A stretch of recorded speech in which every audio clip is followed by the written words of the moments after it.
ఎక్స్పల్స్ లో Moto logging నాకు తెలిసి ఇదే ఫస్ట్ టైం. స్పీడ్ విషయంలో మాత్రం ఎవరితో రిమోట్ కంట్రోల్ అయింది. అది పాను ఎండలు భయంకరంగా అయిపోతున్నాయి. జుమ్ అని పోతుంది నా డ్రోన్. ఒక 3 months కొంచెం చాలా జాగ్రత్తగా పెట్రోల్ వాడండి. బాగా ఆకలిగా ఉన్నాడు పాపం బిడ్డ, అల్లంగా అయిపోయాడు.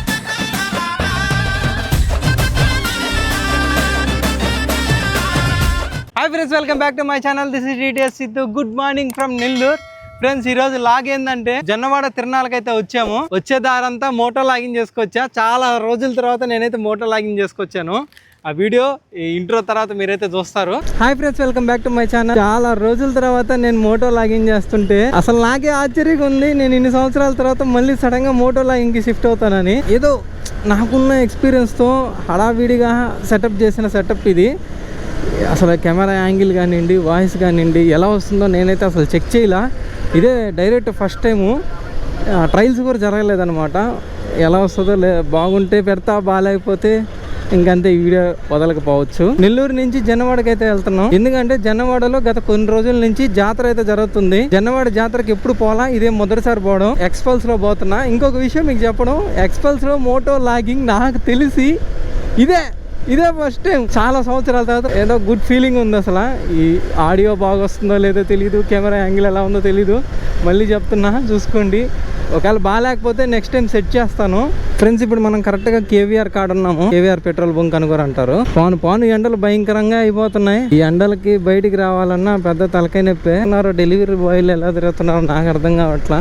ఒకప్పుడు నేను అక్కడి నుంచి వచ్చినోడ్నే. అసలు ఈ ఎండలకి కూడా ఇప్పటికీ వాళ్ళు వర్క్ చేస్తున్నారంటే వాళ్ళకి హ్యాట్స్ ఆఫ్. అసలు నాకు ఎంతమంది డెలివరీ పర్సన్స్ కనిపించారంటే ఇప్పుడు చాలా మంది కనిపించారు. మన వెహికల్లో పెట్రోల్ లేదు. పెట్రోల్ పట్టించుకొని చాలా రోజులైతే అయ్యింది. పిలుస్తున్నారు.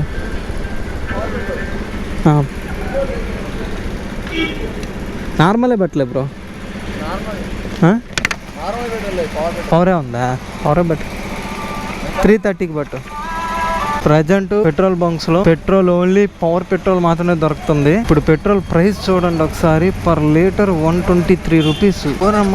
చాలా విరిగిపోయింది. నరేంద్ర మోడీ గారు ఒక అనౌన్స్మెంట్ ఇచ్చారు. నిదానంగా బాంబు పేల్చారు అనమాట. 45 days, ఒక 3 months కొంచెం చాలా జాగ్రత్తగా పెట్రోల్ వాడండి, తక్కువ తిరగండి, ఇంటర్నేషనల్ ట్రిప్స్ ఏమైనా ఉంటే క్యాన్సిల్స్ చేసుకోండి, లాక్ డౌన్ సిచ్యువేషన్ ని పాటించండి అని మనకి చాలా రూల్స్ అయితే పాస్ చేశారు. నేను చాలా తక్కువ తిరుగుతున్నా. వారంలో 2 రోజులు 3 రోజులు మాత్రమే బండి అయితే బయటికి తీస్తున్నా. నరసింహస్వామికి తిరణాలు అయిన తర్వాతే జొన్నవాడకి తిరణాలు స్టార్ట్ అవుతాయి. బుచ్చిరెడ్డిపాలెం మండలంలో ఉన్న జొన్నవాడకి పోతున్నాం మనం. ఇంకా మన రైడ్స్ లో మనం మాక్సిమం టెంపుల్స్ కూడా కవర్ చేద్దాం. చాలా మంది నన్ను అడుగుతున్నారు, మీరు ఇంత దూరాలు వెళ్ళారు, టెంపుల్స్ చాలా తక్కువ చూపించారు, 1-2 ఏళ్ల మీద లెక్క పెట్టుకున్నాయి, కొంచెం మాకు టెంపుల్స్ చూపిండి, మేము టెంపుల్స్కి వెళ్ళాలి, అక్కడ టెంపుల్ విశేషాలు తెలుసుకోవాలని అనుకుంటున్నాం అని చాలా మంది అడిగారు నన్ను. త్వరలో వాళ్ళకి ఇంకా నేను అలాంటి రిక్వెస్ట్ చేసిన ఆడియన్స్ని నేను డిసప్పాయింట్ చేయను.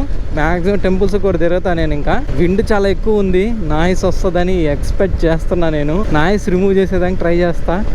వస్తే ఈ యొక్క లాగు కొన్ని లాగ్స్ అలా అడ్జస్ట్ అవ్వండి. ఎందుకంటే నేను ఇప్పుడు హెడ్ ఫాక్స్ హెల్మెట్ యూస్ చేస్తున్నా. సో పర్ఫెక్ట్ హెల్మెట్ కాదు ఇది మోటో లాగింగ్కి. నా ఎస్ఎంకే హెల్మెట్ మిస్ అయింది. అండ్ ఇంకొక విషయం ఫ్రెండ్స్, మన వీడియో ఇంతవరకు చూస్తున్నారంటే మన వీడియోకి లైక్ చేయండి, అలాగే కింద హైప్ కూడా ఇవ్వండి. జొన్నవాడకి వెళ్ళే రూట్ లో యాక్చువల్గా మట్టి రోడ్డు కాదు, ఇది ఒక పెద్ద రోడ్డే. ఇంతకు ముందు ఇలా వెళ్ళేది. ఇక్కడంతా వాటర్ వచ్చేది నెల్లూరు చెరువు నుంచి వానాకాలంలో. అండ్ ఇక్కడ మనం ఒక రీల్ కూడా తీసాము. ఒక్కసారి నరసింహస్వామి కొండకి వెళ్తా వచ్చేటప్పుడు ఇక్కడ వాటర్ వస్తున్నప్పుడు నేను నా R15 బైక్లో ఆడ జారి పడిపోయి జారుకుంటా వచ్చేసాను నేను. అది రీలు దగ్గర 2 lakhs 3 lakhs చూసారు. ఫుల్ కామెడీ ఉంటుంది రీలు. ఇక్కడ నేను పడిపోయింది, భలే ఉంటుంది అసలు. ఇప్పుడు దీన్ని కన్స్ట్రక్షన్ చేస్తున్నారు. చాలామంది పడిపోయారు అంటారు. మర్చిపోయిన ఒకరు కూడా చనిపోయారు ఇక్కడ. నేను విన్న న్యూస్ ప్రకారం ఇక్కడ ఒకరు చనిపోయారు. అందువల్ల నాకు తెలిసి ఆ రోడ్డు ఆపి పక్కన మట్టి రోడ్డు వేస్తున్నారు. అంతే. మ్యాక్సిమం ఇప్పుడు ఎట్టుందంటే మనిషి చనిపోతే కానీ ఒక ప్రాబ్లం సొల్యూషన్ అయితే చేయట్లా. బుచ్చిరెడ్డిపాలెం వెళ్ళే రూట్లోనే లెఫ్ట్ సైడ్ మనకి డైరీ ఉంటుంది చూడండి, ఐ లవ్ డైరీ అని. ఎప్పుడు వచ్చినా ఇక్కడ నేను బాలంపాలు అయితే తాగుతా. ఇదిగోండి మా బుడ్డోడు, మా అల్లుడు. హాయ్ చెప్పురా. నరసింహస్వామి కొండ అయితే అక్కడ ఉంది.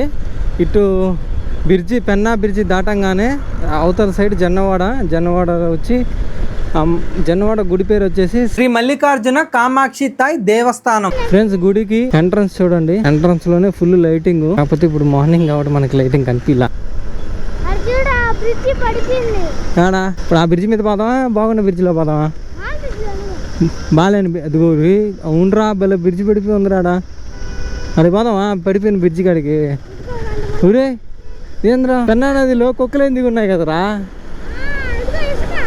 ఇసుకేస్తా ఉన్నాయి అవి రోడ్డు వేస్తున్నట్టున్నారు కదా రోడ్లా అబ్బా చూడండి ఎన్ని కార్లు పోతున్నాయో ఇప్పుడు మనకి పార్కింగ్ దొరకద్దో లేదో పెట్రోల్ బంకుల్లో కూడా పార్కింగ్ చేస్తున్నారు అబ్బా అబ్బో ఫుల్ బిజీ గాయస్ ఇక్కడంతా ఏడో నీడ చూసుకుని ఆడబెట్టాల లెఫ్ట్ పోవాలి మనం గుడికి ఎంట్రీ అయితే లేదు బైకులు ఉన్నట్టున్నాయి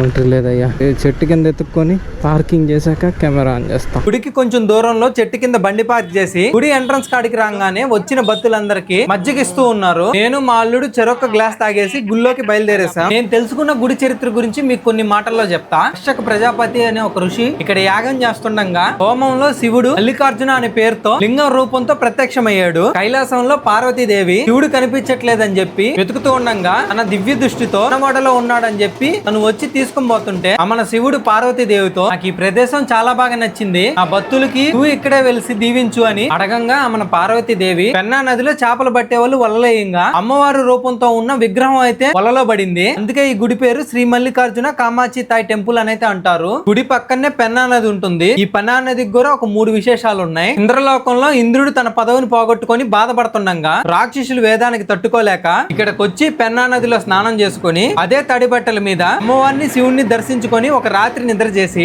రాక్షస బాధ నుంచి తప్పించుకున్నాడని పురాణాల్లో ఉంది అందుకే ఇక్కడికి వచ్చే భక్తులందరూ రాత్రి నిద్ర చేసి పొద్దున్నే లేచి పెన్నా నదిలో స్నానం చేసి అదే తడి బట్టల మీద దర్శనం చేసుకొని మనసు ప్రశాంతత చేసుకుంటారు త్రేతాయుగంలో అశ్వత్థామ కుష్టి వ్యాధితో బాధపడుతుంటే పెన్నా నదిలో స్నానం చేసి విముక్తి పొందాడని పురాణాల్లో ఉంది అలాగే కవి బ్రహ్మ తిక్కన భారత గ్రంథాన్ని ఇక్కడే మొదలెట్టారని నమ్ముతారు ఫ్రెండ్స్ నేను ఈ ఇన్ఫర్మేషన్ మీకు 10 మంది దగ్గర నుంచి తీసుకొని మీకైతే అందిస్తున్నా ఈ ఇన్ఫర్మేషన్ మీకు నచ్చితే మీ ఒపీనియన్ కామెంట్ చేయండి అలాగే ఒక లైక్ మీ ఫ్రెండ్ కి వీడియోని షేర్ చేయండి దర్శనం కూడా చాలా బాగా జరిగింది బాగా జరిగిలారా నువ్వు చూసే దేవుణ్ణా ఏం చూసాడు పొట్టోడు అందులో మనం ఇంకా రిటర్న్ అయితే వెళ్ళిపోదాం ఇందాకలా రిటర్న్ వెళ్ళేటప్పుడు డైరీ కాడ ఆగాం కానీ జనాలు ఎక్కువ ఉన్నారని చెప్పి తాగలా అంతే కదరా చాలా మంది జనాలు ఉన్నారని తాగలా మేము ఇప్పుడు వెళ్ళి డైరీ కాడ దాపి వెళ్ళాలి అంటే నన్ను చంపుతాడు ఇంకా నన్ను ఇంటికి వెళ్ళేదాకా అమ్మవారి గుడికి బాయ్ చెప్పేస్తూ బయలుదేరేస్తున్నా ఇంటికి నేను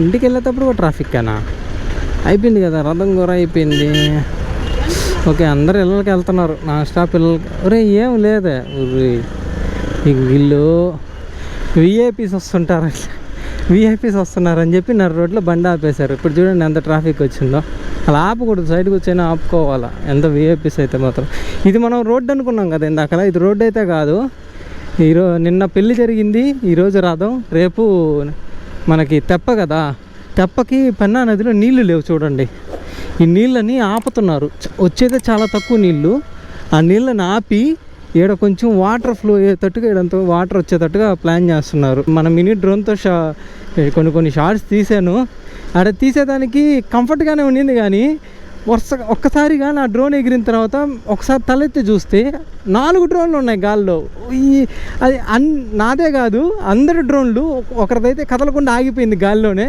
ఇంకొకరిది వాళ్ళకి అసలు కంట్రోల్ కాల ఆడాడే తిరుగుతుంది నాదైతే ఎవడికి కంట్రోల్ అయిందో ఏమో మళ్ళీ నాకు కంట్రోల్లో ఉంది వేరే వాళ్ళకి కంట్రోల్లో ఉంది అది ఎలా అంటే controls front back right left నాకు కంట్రోల్లో ఉంది స్పీడ్ విషయంలో మాత్రం ఎవరితో రిమోట్ కంట్రోల్ అయింది అది ఏ లెవెల్లో స్పీడ్ పోయిందని జుమ్ అని పోతుంది నా డ్రోను అసలు కామెడీ అనిపించింది నాకు దాన్ని బట్టి అర్థమైంది ఏంటంటే ఒక 4 డ్రోన్లు 3 డ్రోన్లు ఉన్న చోట్ల నా డ్రోన్ ఎగరేయకూడదు రే చాలామంది జనాలు ఉన్నారా భయం వేస్తుందిరా ఆ జనాల్ని చూస్తేనే సగం చస్తావురా అని షేర్ ఖాన్ డైలాగ్ గుర్తొస్తుందిరా నాకు అరే